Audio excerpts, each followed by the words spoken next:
Hey, so I wanted to quickly record a new video about the background and the shadow in the package that we just got done putting together for Project 3.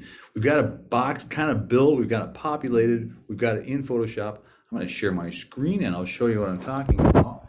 Here we are in Photoshop. There's my box, blech, broccoli and chocolate. There's my 3 layers right there, the top, and I've got multiply turned on those guys.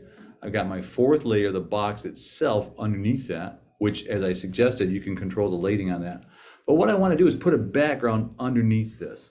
So let's pretend we're going to put this onto, say, a butcher block top.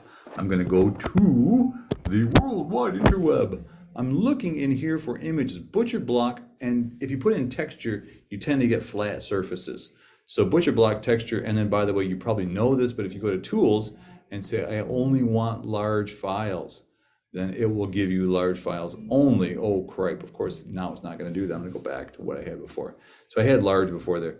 So you can kind of scroll through here until you go, I think I'm going to find, maybe I'll choose that one. I like that. Wilson Art. Great. So I'm going to grab that image. If I can grab that, there we go. Opens up that. I'm just going to control click or right click, save image as Cherry Butcher Buster Block. Perfect. So 4321 is what I'm looking for. Switch back into Photoshop, open up 4321 Cherry Buster Block. Okay, select all and copy, switch back into my box and paste. And it looks like heck. So what I want to do is put it underneath. You see in my layers menu here, I'm going to move it down under the box right there. What I want to do now is kind of rotate that and skew it so it looks like it's on the same perspective as my box. So Command T or Control T gives me the tools for free transform. Edit, free transformer right there. So that means what I can do is I can rotate that until I kind of get it, more or less lined up the way I want it to. And then hold down your Control key on a PC, Command on a Mac, and drag your corners all the way out until they look like they kind of match the lines, the outside lines of your box, which is to say it looks like it's in the same perspective. It's the same flat perspective as the package that you've made. I'm kind of happy with that. It looks more or less like it's okay.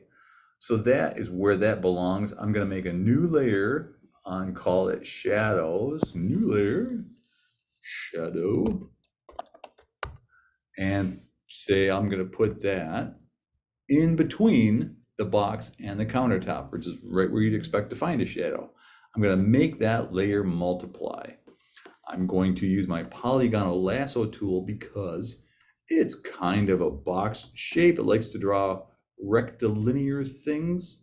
Go up there, maybe it would go like that. And then underneath the box, I kind of don't care how that looks. So I'm just going to double click. I've got the selection, and I could just go ahead and make that a shadow, but it's going to be all hard edges. So I want to soften that edge by going to Select, Modify, Feather, and maybe give that, 30 pixels of soften, of feathering. And then that shape, I'm going to fill that right there. Edit Fill with 50% gray, and go OK. And because I've made that layer multiply, I can see through it underneath to my platform, to my countertop. And then maybe lastly, I want to come back with my eraser tool on my shadow layer and just kind of make this shadow just look a little bit crisper, kind of right there, as though the light was right close to that edge, and then it falls off as you go away from it. I'm pretty happy with that. I'm looking at probably a B+ on this project. I'm pretty excited about that. Hope that helps. I will look forward to seeing what you do with this awesome stuff. See you later.